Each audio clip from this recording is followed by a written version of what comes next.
My name is Michaela, and if you're watching this, you're about to watch the story time of the time me and my boyfriend, Adam Simjee, were robbed, kidnapped at gunpoint, and then how I had to watch my boyfriend be murdered in front of me.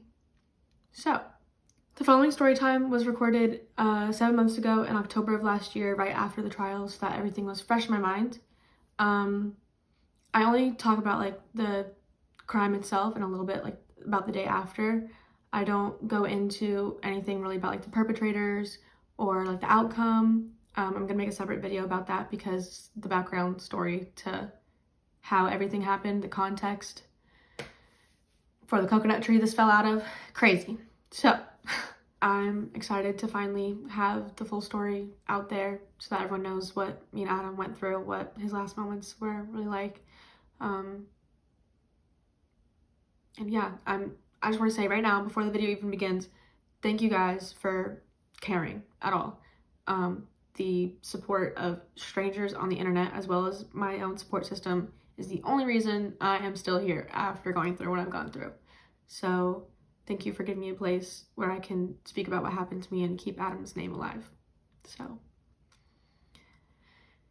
without further ado, here's the story time. Today I wanted to go into detail about what happened August 14th, 2022 in the middle of Chehaw State Park in Alabama.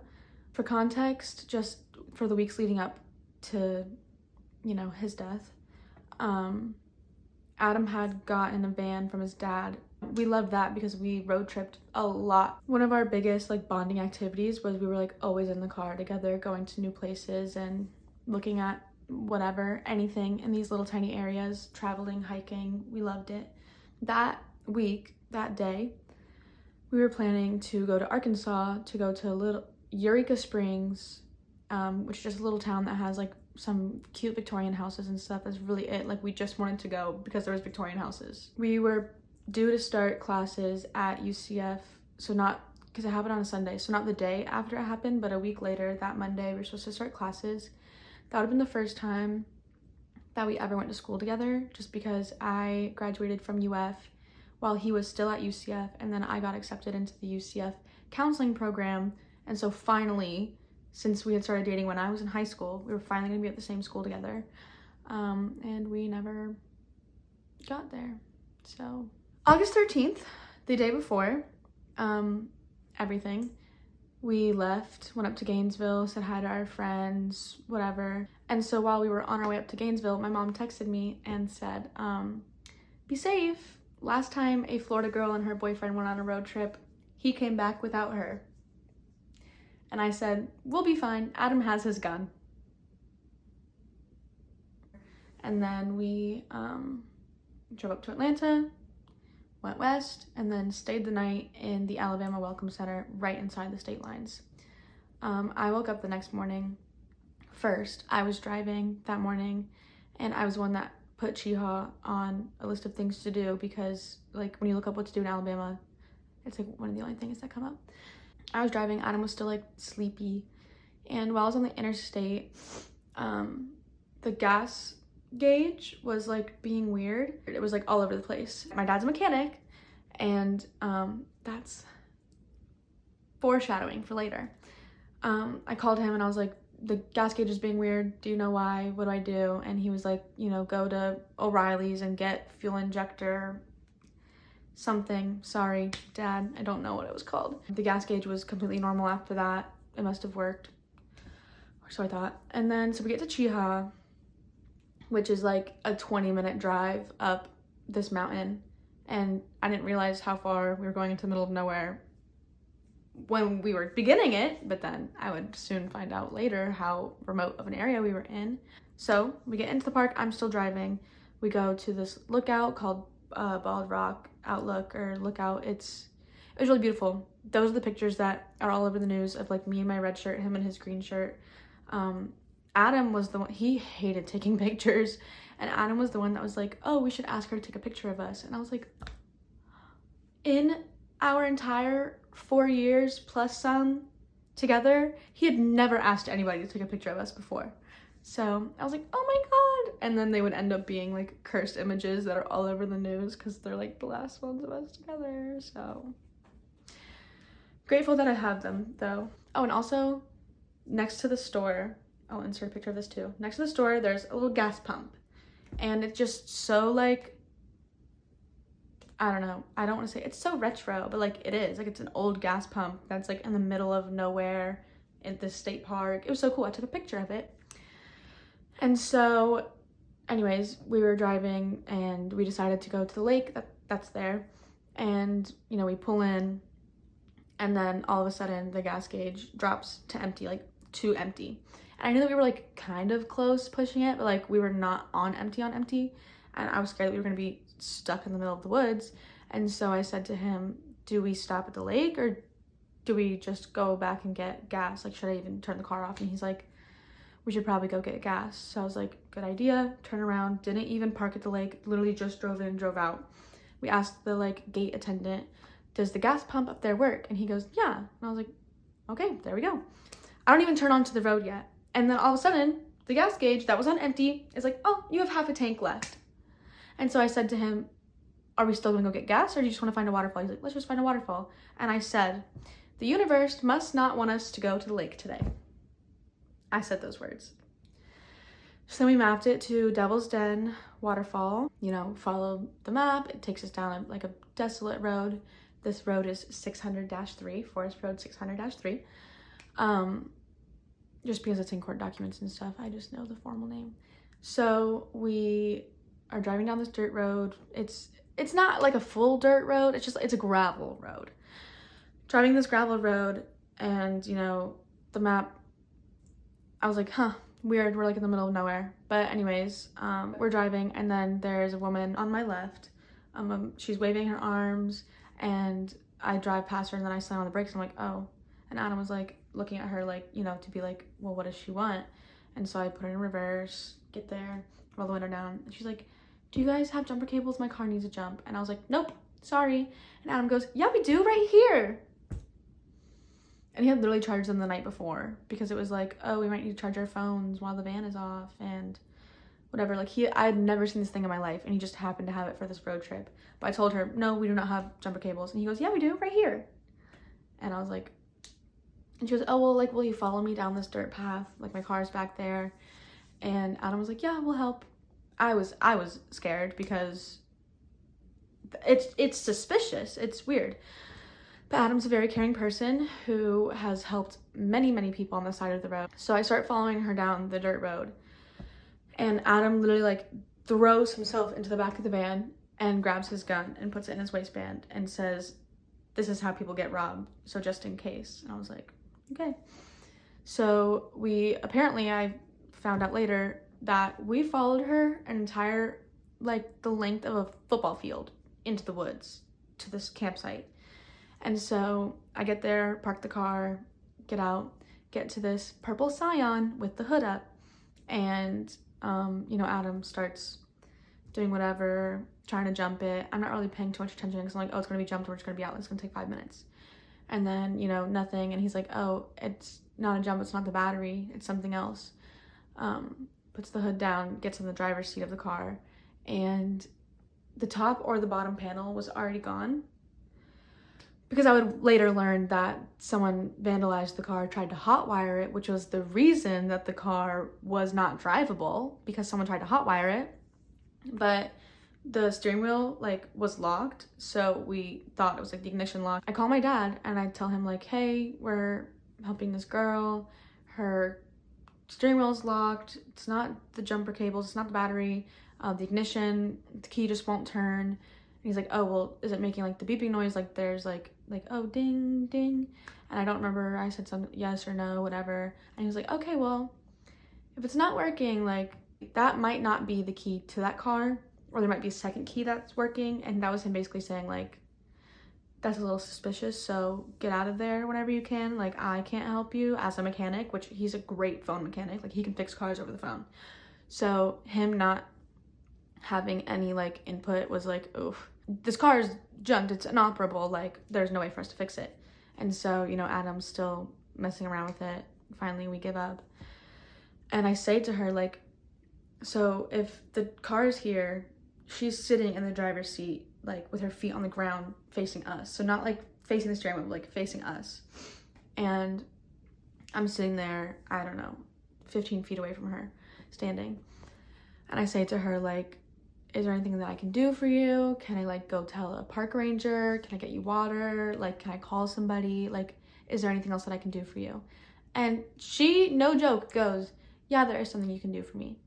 You can put your hands up. Like,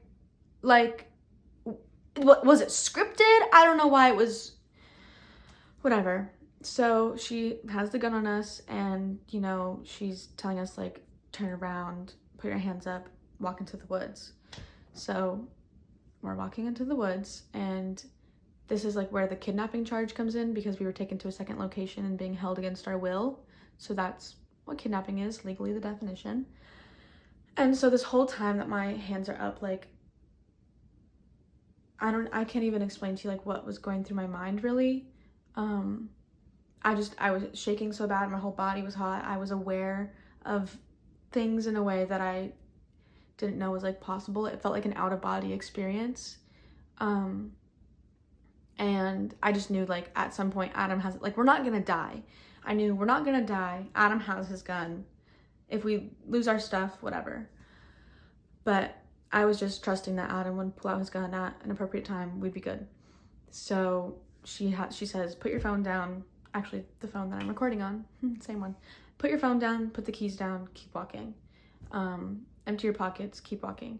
And Adam was like, everything is in the van. Like, he didn't have his phone or his wallet on him. I was the only one. I had my phone and the keys to the van on me. I was the only one that had anything on me. And he was like, everything we have is in the van. Just take the van, go, phone, wallet, just take it and go. And then she would just be like, keep walking. So we keep walking, and then we get to this log that's, like, blocking our path to go any further. And I'll put a picture of that here, I guess. She has her gun on us the whole time. She's like, what's the password to your phone? I give her the password, because it's just my phone. I give her the password to my phone. She goes into voice memos, audio recording, and starts recording herself robbing us. What's the credit card numbers and what's the PIN? I don't know that off the top of my head. You don't know the PIN? I know Well, she just got hers. Mine is 37. It's the green card in my wallet. What's your PIN? She just got her card. She doesn't know. I think it's like 0511. Okay. To that, your banking accounts on your phones. I don't know. It has my Face ID. Yours? It should be. You want me to spell it out? Can you remember it? Yep. A. But I could tell she didn't know what she was doing, because, like, it's my face to get in. You're recording the password to my phone on my phone. So if you hit that lock button, if it automatically locks, you lost the password. My phone is useless. You can't get to my banks. Like, nothing made sense. And so she gets, like, all that information, and she still has her gun on us, and she, like, lowers her guard for a second and, like, puts the gun, like, at, like, an angle and goes, I'm just playing. And then Adam pulls his gun, so, like, we're both against this log. She's here. When she said, I'm just playing, Adam pulled his gun and went here. And so he, like, triangulated himself, took himself away from me, and told her, like, drop your gun and get on the fucking ground.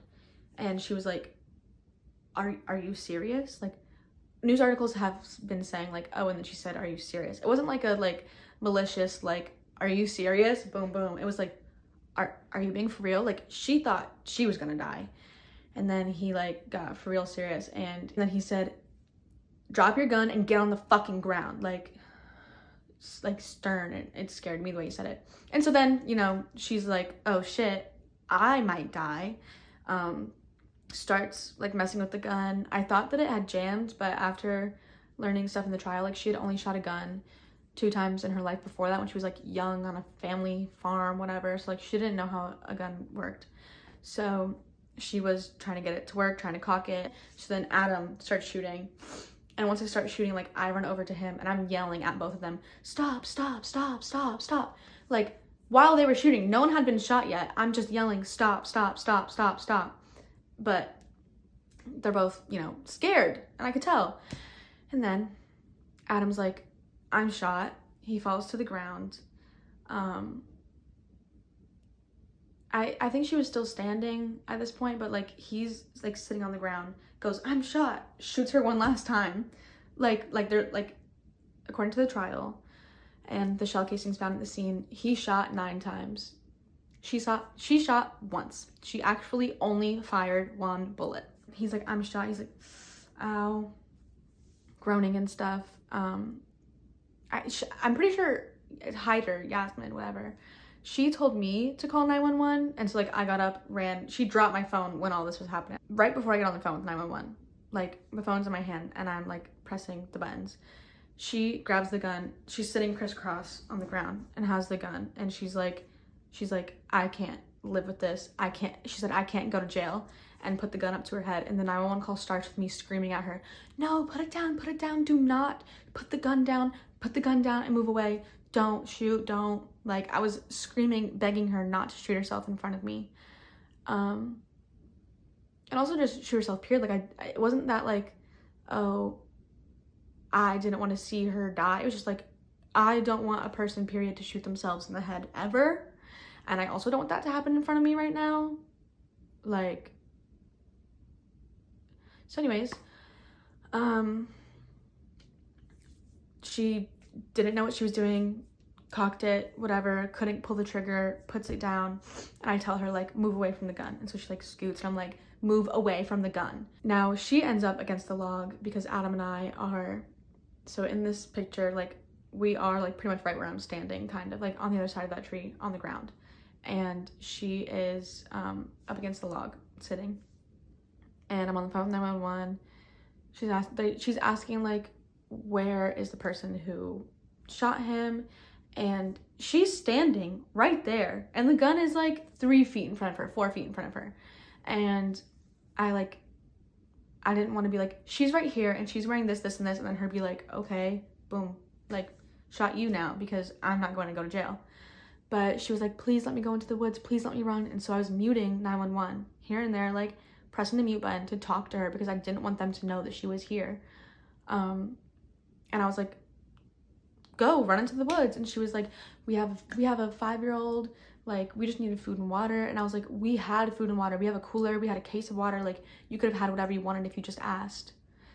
And she was like, I can't, like, please let me run, please let me go, I can't go to jail. And I was like, go run into the woods, go. Because like, I didn't care if she did get caught. I did assume like the cops are coming, they're gonna find her, but like, I didn't even care at that point. It was just one less thing to worry about. If you are gone out of my sight and all I have is Adam in front of me, that's fine. But she gets up to run and she screams and says, my leg is broken. When Adam was on the ground and shot her one last time, he shattered her femur. So she literally could not run away. So then she pulls up her shirt and I can see the 3 bullet holes in her. And she's like, ow. And that's it. All she said to being shot 3 times in the stomach was, ow. So anyways, Adam's last words were like, I'm shot. After that, he wasn't responding. My mom listened to the whole 911 call, so she was telling me like what happened, what I was saying. And I was like, say anything, say the word no, say something, like blink if you're like conscious. But pretty much after that, like maybe he was conscious for like 5 minutes, no, like 2-3 minutes, and then it was just groaning. And it's actually called like the death groan, where you're just like and that's it for like that was it. That's all the noise he could make. He wasn't moving anymore, he wasn't doing anything. Hyder told me to take his belt off and like use it as a tourniquet, but like he wasn't even bleeding that much. He got shot on his lower abdomen, and then it came out like at the very end of his spine, like right above his butt crack. Like, so he was bleeding the most from his back, but if I wanted to do CPR, he had to be on his back. So it was it was a mess. But anyways, so then you know, I'm on the phone with 911 asking where they are, like screaming into the woods, help, help. No response, obviously. And then Hyder yells into the woods, Amani, Krystal, they shot me, help me. And now I'm sitting here and I'm like, I have never shot a gun in my life, just like BB guns. I've never shot a gun in my life, but both of their guns are sitting right here in front of me. I'm gonna have to grab one of them and I'm gonna have to shoot somebody that comes out of the woods. I don't know how, don't know what I'm gonna do, but someone's gonna come out of those woods and I'm gonna have to shoot them. So then this other like skinnier black woman comes out of the woods, and so she's like circling us. So she's behind the log, like I don't know how many feet, I couldn't tell you, it's been too long, but like I would say maybe like 4 feet back from the log, like further away from me, and she's like circling like this. And Hyder's like, they shot me, like I need help, they shot me. And she was like, what do you want me to do? And she was like, they shot me, I don't know. And Pinkins, so Krystal Pinkins, the one that's circling, that was sitting in the woods apparently this entire time, the entire time sitting there in the woods, says like, I don't have anything on me, what do you want me to do? And then she like gets further to make sure that she's like not enough in my eyesight, and then she like runs off towards the trail, towards the road, and just runs away. And so I didn't have to, you know, get a gun, but like when she said, I don't have anything on me, I literally imagined right then and there a shotgun. She didn't have anything to like shoot us in revenge. Yeah. In the trial, they tried to make it seem like she was asking for medical help. She was asking for the danger posed to her to be eliminated. So I know the context that she was saying that was like, how can you hurt them to help me? Not like, how can you treat my wounds? So then she runs away. I'm on the phone with 911 still. I don't remember exactly like when. I was on the phone with 911 for 30 minutes. The call dropped after 15 minutes. I had to call back. I also don't remember how long I was doing CPR for.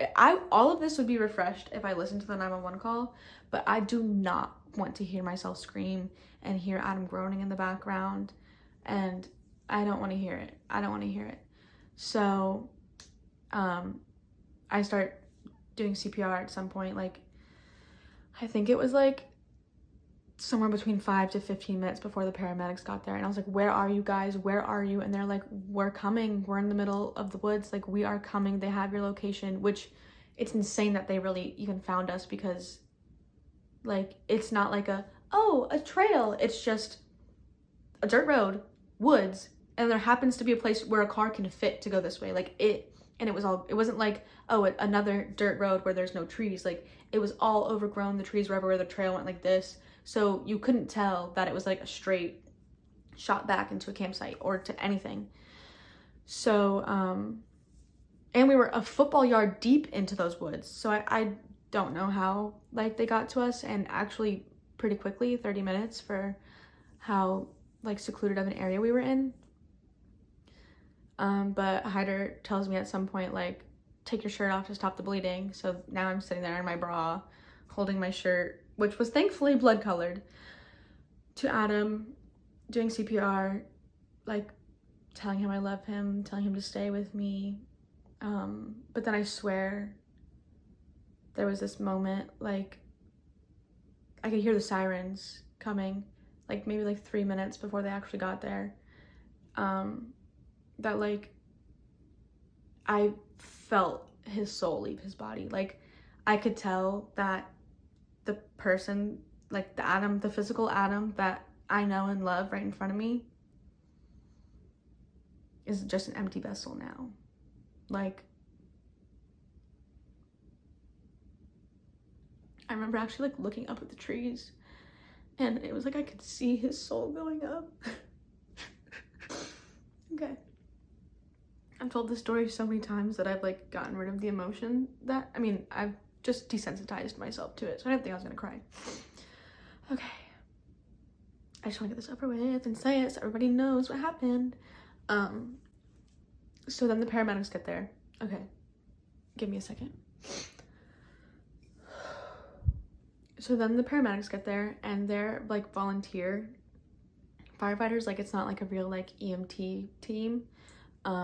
And I'm like screaming at them like, run, hurry up. Like they're like getting out of their cars, shutting the doors, like, oops, I forgot something, opening the door, shutting the door, walking around, looking around. And I'm like, run, like, what are you doing? Come here, come here.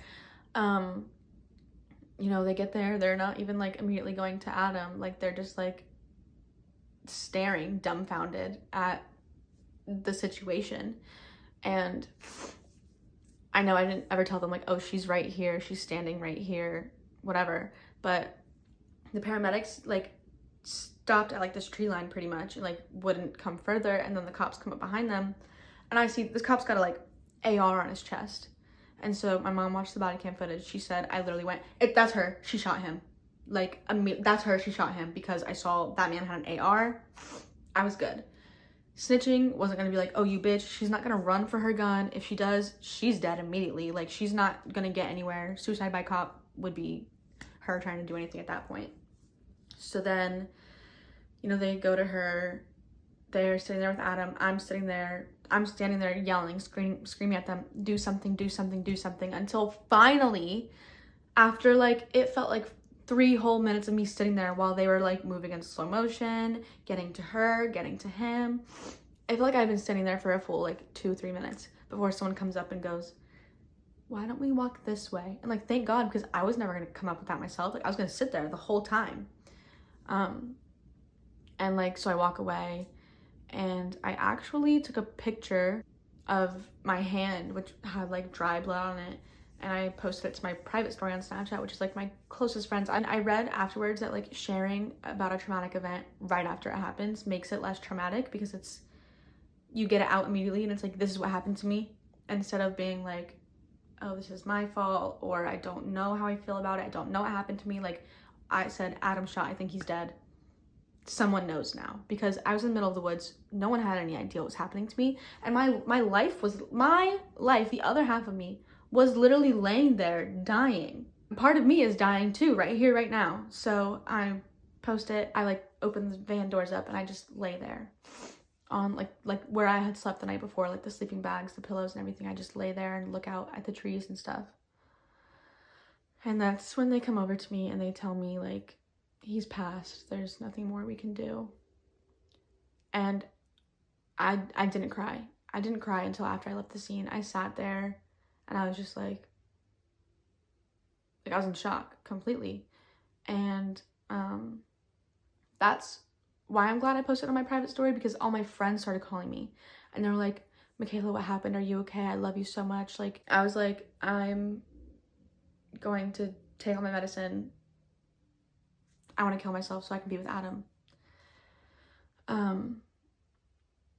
And I asked him the day before, so while we were driving up on August 13th, we hadn't even left the neighborhood yet, and I was like, what do you expect me to do if you die? Like, what do you, not like, oh, you're gonna cheat on me, you're gonna leave me. Like, no, there was no way we were ever going to separate unless he died. And I was always scared of him dying specifically. And he was like, I thought you said that you would die too. And I was like, I would. Is that what you want me to do? And he was like, I want you to take care of the kids.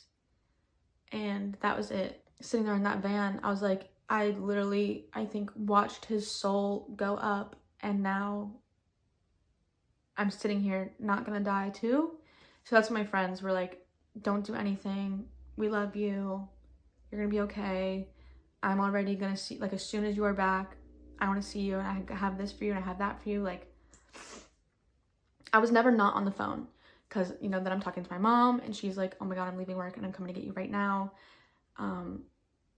Calling my dad, like, everybody's calling me. My like, they're all constantly, I hang up, immediately on a phone call. Hang up, on a phone call. And I'm talking like this the whole time. And they're like, are you okay? And I'm like, no. What happened? Adam shot, he died. Like, no emotion, nothing. Just complete shock. The paramedics, they were just like, so when this happened, then this happened? Or like, or what? I was like, yeah, or no. And then they would just leave me alone in the van. Like, nobody sat and stayed with me or secured me. Like, I was just alone. So I'm really glad that I constantly had someone on the phone with me, or else I would have taken all of those pills. But I was distracted enough, always answering a phone call, that like, I was never like, I'm not gonna answer this one, I'm gonna take them. It was just like, I got caught up in the motions, and that became not something that I was able to do at the time, which is good, right? Except for the trolls that are like, oh, she's still living, so she must not have loved him enough. That's all I have to say about that. So yeah, then I'm sitting there in the van still looking out, and I can see his body covered in a blue sheet while she's being like put on a stretcher and being flown to Birmingham to go to the hospital. So yeah, I sat there for like 2 hours on the scene while everyone was doing investigative stuff, whatever. And then finally, like, I was like, when can I leave? Like, when can I not just sit here? And literally looking out at the van, his body was like right there. So there was no way for me to just be like, oh, I just won't look. Like, that was in my line of eyesight directly. So then this angel named Shannon comes to the crime scene. And she's like, hey, I'm gonna take you back to the station. And so I grab like just a few things. I grabbed like my phone, just like a couple. I grabbed my phone, his phone, and something else. Like, that's all I could think to grab immediately. Like, we're going to the police station. And we start driving, and like we get out of 600-3, turn right, and then there's a sign that says Adams Gap. He died right next to a trail called Adams Gap. Sign? I don't know. It's just crazy. And then we start driving to the city where I'm gonna give my statement and whatever while they finish the investigation. And the drive was taking like at like minute 15. I was like, okay, I see why it took you guys so long to get here. Like, at first I was like, y'all are driving slow, nobody cares, but we were really in the middle of nowhere. There was no way to get to us faster. And so she's like, what are you gonna do? You're gonna go to school? And I was like, yeah, I'm gonna be a therapist. And then she starts crying. And then she's like, you know, it's okay. You can cry too, right? And then I was just like, she was feeling so deeply for me. And then I was just still so in shock that like I couldn't even, whatever. And so she keeps talking to me. Like, she was telling me stories. She was asking things about my life. I'm into astrology. And somehow on that drive to the police station, I got to tell her like, oh, I'm an Aries and Adam was a Taurus. And then I learned that her husband is also an Aries. Like, we literally, like, it was very comforting. It was what I needed at that moment. She told me the story about how exactly a week before, she went out to her truck and there was a bat in the back seat. And she like freaked out, ran inside to go grab something to go get the bat, and then the bat was gone. And I was like, it's me. I'm your bat. She saved me. And then she starts bawling her eyes out. So then I start bawling my eyes out because it's like, it really felt like significant in the moment. Like, she had this hurt bat who got into her truck and then just disappeared. And then this little hurt bat, got into her truck and she took care of me that whole, like, while I was waiting for someone to come pick me up in Alabama. Like, I'm from Orlando, Florida. That was an 8-hour drive away. So I knew that I was gonna have to be like waiting for someone to get me. And she stayed and sat with me the whole time. It was her day off, actually. So she got called in. Like, I'm lucky that it was her day off, or else she would have been somewhere else. I'm just glad she was in the area. My computer, Adam's computer, my antipsychotics, like my camera, all of my stuff is in the van. And, you know, I'm like, when can I get it? What can I do? And, you know, she's on the phone and she's like, they're saying you can't get anything out of your van because it did have to like go somewhere to be searched and whatever, just to make sure it wasn't like a drug deal gone wrong or something. And so they were like, you're not technically next of kin or anything. You can't go back to it. It's evidence. And I was like, if I don't get my medicine, I will kill myself. Because yeah, I was gonna take all of them to kill myself, but also if I can't have them, no. An antipsychotic, I immediately went into psychosis at that moment. Like, I didn't know what was real and what was not. I needed them way more at that moment than I ever had before. And so like she was like, okay, hold on. walked away, and I hear her like yelling on the phone, like, she needs her things out of that van. She needs this. She won't be okay if whatever. And then she's like, okay, thank you. And she's like, okay, they said we can go get your stuff. So I love her so much for fighting for me for that. And so we drive back to the scene, and I get all my stuff, basically all the stuff that I can like fit into like just a small bag, because I obviously couldn't fit the entire van with me, and just me personally, while I went from car to car until I got back to Orlando. So I took like my computer, his computer, my medicine, camera. That's what I got. And then as we like go to leave, I see like there's a big commotion happening outside the crime scene. And she's like,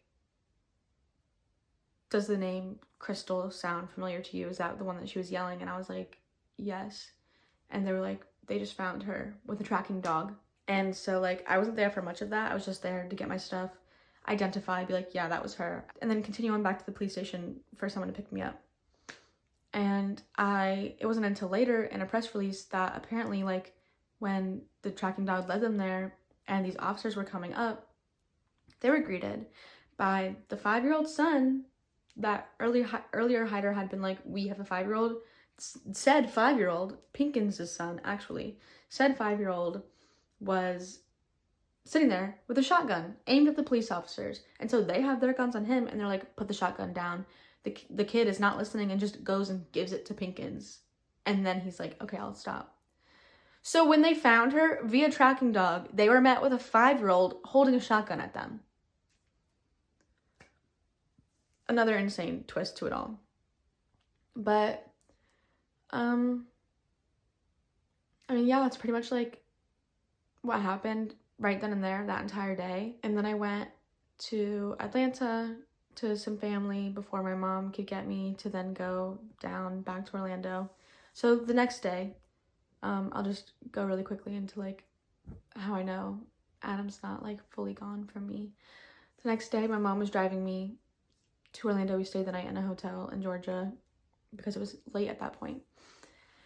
And she steps out to get gas. And as soon as she shuts the door, she opens it back up and goes, I think this is for you, and hands me a feather. She said it was sitting here circling. And then me and my sister start bawling our eyes out because earlier, like that year, so like 2 months before, Adam got lost in the woods for 8 hours. And the way that he got out was by climbing to the top of the tree, seeing a feather in that tree, going over to that tree, grabbing that feather, seeing a feather over there. And that's how he was like, and that's the way out, was just by following feathers through the woods. Ever since then, feathers have been my sign. I know that every time that I see a feather, it's Adam. Physically, he's not here, which sucks, but I have this really big peep that I like to cuddle and spray his cologne on. But yeah, I know that he's not like fully gone from me. I talk to him all the time. I see signs from him all the time, like all the time. So yeah, I think that's everything that I have to say like about that one day, and like the actual crime itself and what happened, my experience in those woods, Adam's last moments, all of that. Other than that, there's, you know, all of the information on the actual trial, and then everything that I learned about their backgrounds in the trial. So that'll be like a separate story time, because that's also going to take me, I don't even know how long I've been at this. So that's going to be a long story too, the trial and my testimony and her being found guilty. And, you know, if there are questions, I'd love to answer. I just want to make sure that everything is cleared up and that everyone has access to like what actually happened, because I've seen a lot of articles almost get it and then miss it because it's hard to fully understand what happened through court documents. So yeah, it's the worst day of my life. And yeah, I don't know how to end it. So thanks for all of your support and stuff. Throughout this entire last year, I'm filming this October 6th. So throughout this entire last year, I have received so many messages and comments of people being like, I'm so sorry this happened to you. You and Adam's love is so visible. You're so strong. You're going to get through this. Those comments like actually make a huge difference. And I believe I'm spiritual. I believe that like I'm literally feeling the energy of it too. When people are like, I'm sending you love, I swear I can feel it, and it takes weight off of my shoulders because I know that I'm not bearing the worst day of my life alone. There are people who know what I've gone through that like think about it when they're in the woods and like know Adam's name. I'm just grateful that it's not my burden to bear on my own, and that there are people who care and take the time to write me kind messages and stuff. So yeah, that is everything from start to finish for August 14th, 2022. See you next time on some other platform with a different story.